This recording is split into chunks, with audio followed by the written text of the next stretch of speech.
Out! Can't you read the sign? Out! No, I can't read the sign. What kind of stupid git reads? Knee biter, I know it's you. The new mustache squig isn't fooling anyone. You know the rules. No unaccompanied Gretchen unless they're astromelagrotum. Maybe I'll go join up right now. Then you can't kick me out. Get out, or I'm calling the nearest runt herder. Ah! With that, the sticky-fingered Grot fled the shop without another word. Old Barnabas sighed as he gestured to Needler, his Grot helper, to clean up the mess. He's gotten into the flour again. Just standing there, shoving it into his mouth raw. Needler grumbled as he grabbed the sweeper and went to work. I still don't think it's fair to keep the Grots out, Barney. Maybe if you changed the sign, maybe we wouldn't just get steely, grabby fingers all the time. Needler, be honest with me. When have you ever known a lone Grot to have any teeth? It's the same with human kids. No unaccompanied Grots or Humy children. They don't have money. They're just here to steal. It's just smart business. How come you don't keep orcs out too? A lot of them just come in here and grab what they want, and they don't even leave so much as a Grot tooth. If I could, I'd keep out every orc that wasn't a space moron. But I'm an old man, Needler. I'm not about to start a brawl with a full-sized orc over a dozen eggs. Uh-oh. Speaking of which, I think I see boys coming this way. Yeah, and not a scrap of ceramite on them. Quick, flip the sign. Needler set aside his sweeper and flipped around the sign on the glass door from Barney's Gobful Eaty Bits to Useless Humy Gubbins. It seemed to be just in time as the small mob of orcs passed by, the biggest among them, who was still not big enough to be a knob. He eyed the sign as they passed by. He scratched his head, shrugged, and kept on walking. Old Barnabas let out a sigh of relief. Oh, thank the Emperor he could read. I wouldn't bet on that. He might have just found the words confusion, didn't like it, and left. Doesn't matter, I'll take it. Old Barnabas looked out the window, watching the orc mob milling about the different shops. The humans and Grots in the streets kept their eyes averted and gave them wide berths. The orcs just seemed to be looking around, scanning the Humy shop district. Oh, sog it. I think they're waiting for a scrap. They're waiting for another mob to show up. That's it. They're going to scrap right here. There's no point in staying open. We're just going to get smashed up. Needler, bar the windows and doors. Lower the scrap slats.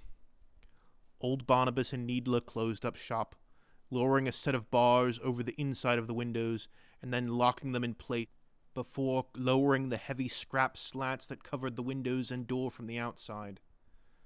Old Barnabas quickly counted out a number of teeth, placed them in a pouch, and tossed them to Needler. Oh, you'll pay for the week. Go on, get out of here. There's no point staying and getting snicked. Oh, boss, I didn't know you cared. Good help is hard to find. Good Grot help is even harder. Go on, get. I'll be right behind you. See ya, Barney. Old Barnabas did a final sweep of the shop and began counting out the remaining teeth in the register. He didn't want to be here any longer than he needed to be, but he also didn't want to leave all the teeth inside.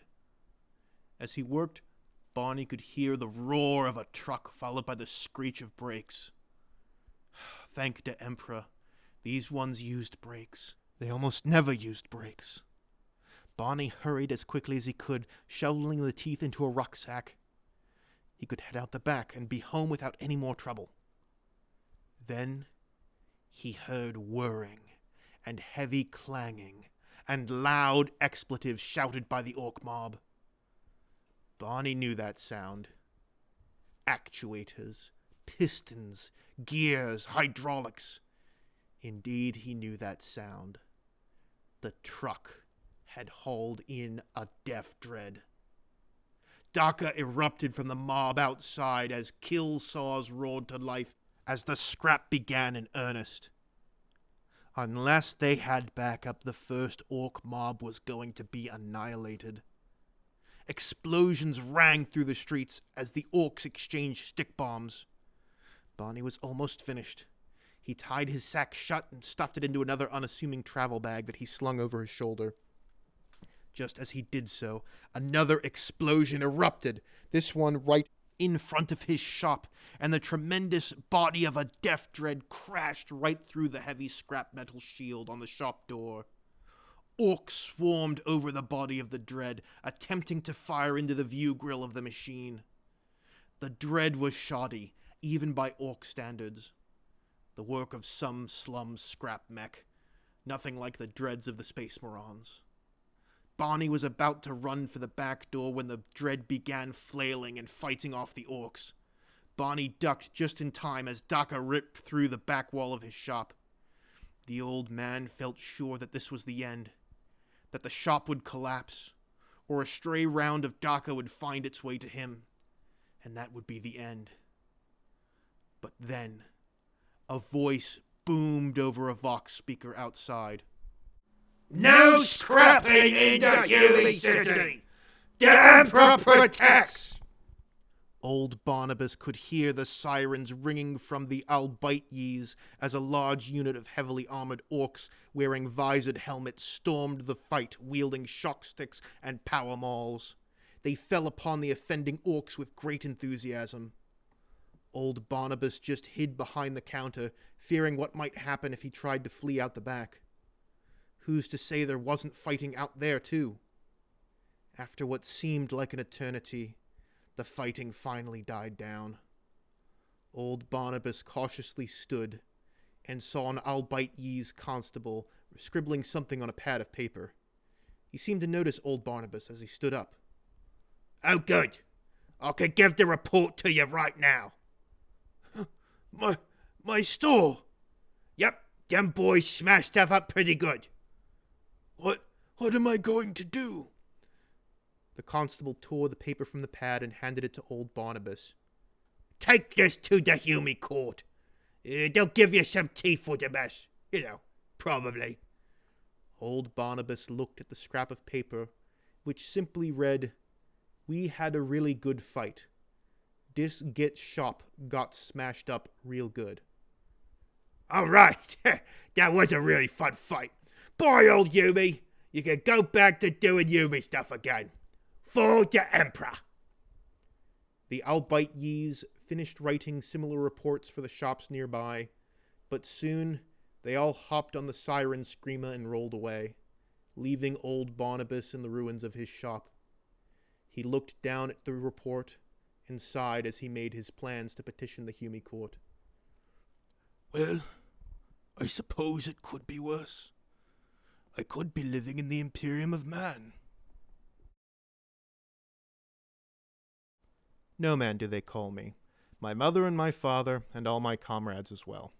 Thank you all for listening to this short story about a day in Perium of orc kind. If you enjoyed what you heard, please leave a like and a comment so that your story isn't also dashed to pieces by brawling orcs.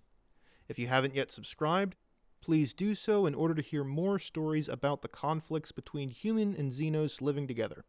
If you would like to support me, you can do so via Patreon or PayPal or Teespring. Those links are in the description below. And if you have absolutely no idea what's going on, there's an explanation in the Emperor playlist, which should be appearing on screen right now. Thank you all once again for listening. No Man out.